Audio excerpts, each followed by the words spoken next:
loolu kay taxawaloon na. est-ce que vidéo bi disponible na ngeen jox. mais kay ay nañu. Adji Sarr, bonjour. Bonjour. Vous avez porté plainte donc pour viol il y a plus d'un an contre Ousmane Sonko. Vous en êtes où aujourd'hui dans la procédure judiciaire? Non, Pour le moment, je ne sais rien du tout et je n'ai pas de réponse. J'attends. Personne ne me dit rien, c'est long. C'est comme si la justice avait peur du gars. C'est comme si dañu ragal le gars. Vous avez dit dans votre plainte que vous avez été victime de plusieurs viols qui se sont déroulés à des semaines, parfois d'écart. Pourquoi avoir porté plainte une fois qu'il y a eu plusieurs viols, selon ce que vous dites? Ay temps dama doon wax ne. Macky Sall, qui était opposant à l'époque, était d'avis que Barthélémy Diaz est une victime. Pendant 10 ans, il a fait traîner le procès parce que quand il est arrivé au pouvoir, Barthélémy Diaz est devenu son opposant.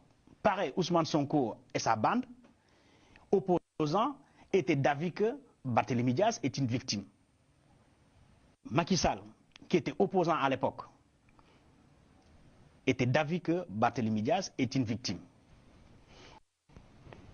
Pendant 10 ans, il a fait traîner le procès parce que quand il est arrivé au pouvoir, Barthélémy Diaz est devenu son opposant. Pareil, Ousmane Sonko et sa bande, opposants, étaient d'avis que Barthélémy Diaz est une victime. Mais la décence que Macky Sall a eue, c'est de ne pas poser l'acte ultime de cet ignoble procès. C'est-à-dire d'aller jusqu'à la destitution de mandat que le peuple sénégalais a confié à Barthélémy Diaz. Ousmane Sonko et son régime, avec le président Bassirou Diomaye Faye à la tête, on s'attendait à ce qu'ils aient une élégance républicaine, mais surtout une assise morale dans leurs actes. Et l'acte qu'ils viennent de poser est en totale contradiction avec tout le discours qu'il a vendu aux Sénégalais depuis qu'il est entré dans la scène politique jusqu'à ce jour. C'est quelque chose que nul ne comprend, que la morale répugne, que l'éthique répugne et qu'aucun être humain sensé au Sénégal ne peut cautionner. xam nga askan wi moo xool ba ne Barthélémy doy na ma kii lii la kii la mu ne la bëgg naa moom moo ma doy pour ma jox ko Ndakaaru ñu dellu si waat mbër doy na moom moo ñu doy pour ñu jox ko député Ndakaaru mu demal ñu assemblée nationale kooku kenn warul am sañ-sañu ñëw tey ne da nga koy nangu. Par rapport à ce que tu Macky Sall n'est pas comparable. Je crois que c'est l'avis de tout le monde. La décence que Macky Sall a eue, moom mi nga xamante ni moo génnee Barthélémy Dias kaso jàppoon ni que injustice lañ ko teg muy forfaitaire ci régime Abdoulaye Wade mais malgré tout cela Macky Sall appliqué wul lii mooy xamante ne mooy la destitution de Barthélémy Dias tey ki nga xamante ni tey même sort bi Macky Sall amoon ci Barth moom la am tey moom moo destitué maanaam inélégance républicain boobu tey lan mooy expliquer Sénégal toll ci benn période boo xamante ni dañ doon aspirer à un changement aspirer à une rupture aspirer li nga xamante ni tey mooy joxaat Sénégalais yi beneen gëdd boo xamante ni dañuy gën a doon ay Sénégalais ñi gis ni que c'est plus pur moo tax ñu tuddee ko le petit échec. Alors que Barth, il a été constant. 2 ans de mairie de Dakar, il a fait 730 réalisations. Ils ont fait 9 mois au pouvoir, ils ont augmenté le chômage, ils ont augmenté le coût de la vie. Li nga xamanteni moy culture arachide bi wàccee nañ ko presque à 700 000 tonnes yoo xamante ni wàcc na tey jii semence yi dara baaxu ci gis nañu tey jii li nga xamante ni mooy université yi ñu ngi leen di tëj gis nañu ay étudiants yoo xamante ni seen bourse nee nañu 82 milliards dafa bare alors que ci Macky Sall dañ doon naan dafa yéex tey jii ci 9 mois lenn la ñu gis ñu inauguré benn statut boo xamante ni ils ont fait dépenser 70 millions au moment où les Thiessois benn activité la ñu am muy Jakarta ay écoles yoo xamante ni amuñu table banc ay hôpital yoo xamante ni amuñu alcool sax wala microchrome bi leen faj tey face à cette décadence à cette inélégance républicaine à cette incompétence par rapport à ce nouveau régime par rapport à l'ascendance et la grandeur de Macky Sall. Bon, statut bi d'abord kooku noonu normalement le maire doit être auditionné statut 70 millions loolu moom maire bi dañ ko war a auditionné xool xaalis bi naka la demee te kii sax gëwma ne Lat Joor la kii gëwma ne Lat Joor la maire bi moom wax dëgg ndax moom mii war nañ saytuwaat ay mbiram bu baax a baax ci statut bi ma wax ne mais ñuy prôner souveraineté nationale ñu jox la maquette boo xamante ni ñi ko defar seen maam dëkk Sénégal la jor doon damel di Kayor nga yëkkati ko fi jéggi Sénégalais yi dem ba Burkina nga ne fay nga leen 70 millions ci jamono jooju nga xamante ne ay doomu Thiès soxla ana contenu local ak consommer local. waaw moom laay laajte. am ñoo xamante ñoo gën a xarañ sax pour. mais c'est le président qui l'a inauguré ah. waaw mais avec un discours performant. loolu yëpp xam nga loolu yëpp ci loo koy dugal. les discours politiques. et les pratiques politiques. sont diamétralement opposés. Et que Sénégal. gis nga nul ne peut inventer la roue. rupture bu ñu fi jaayoon yëpp en Tange. ban secteur nga fi gis rupture. gisoo ko ma wala. suñ deful le pire. defaguñ le moyen. le plus. en matière de bonnes œuvres. loolu nag xam nga état dafay am temps de grâce. la population a tendance à donner l'état temps de grâce de 1 an voire 1 an 2 mois jusqu'à 1 mois 6 mois. population laa wax. politique yi ñuy wax ne non nañ jox temps de grâce 3 mois ainsi de 90 jours.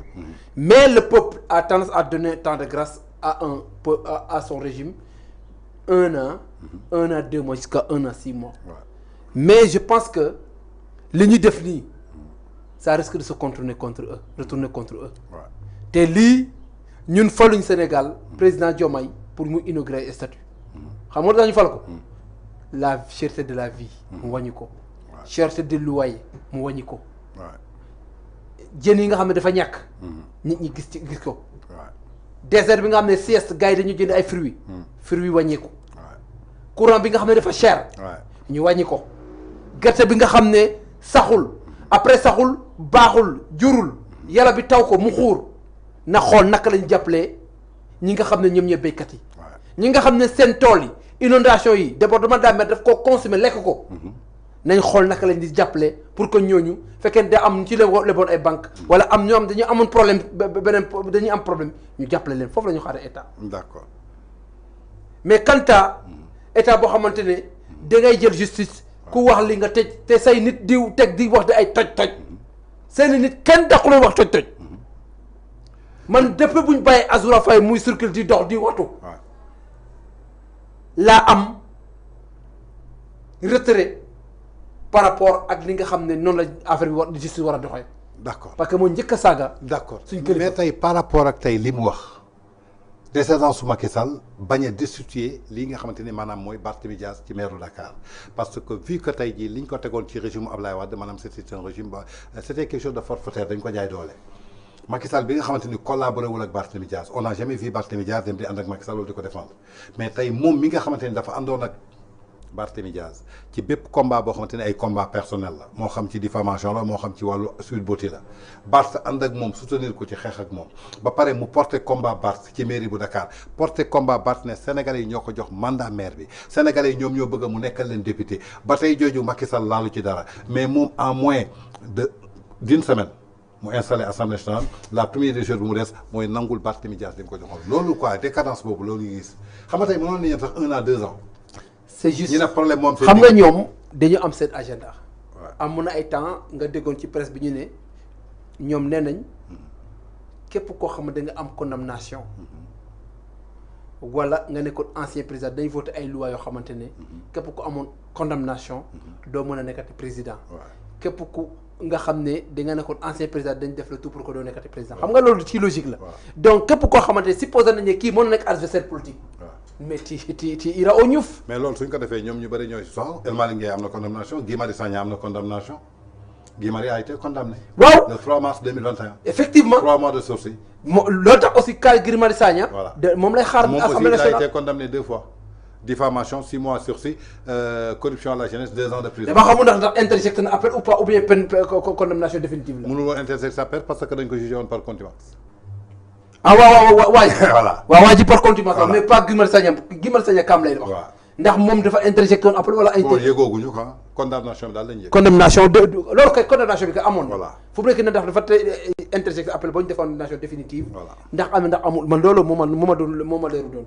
waaye li nga xam ne lii moo nekk nii Sénégal nu muy dox nii du dëgg du yoon. te Barth président Macky Sall. amoon na toutes les possibilités. révoquer maire Barthélémy Dias. mais il ne le fera jamais.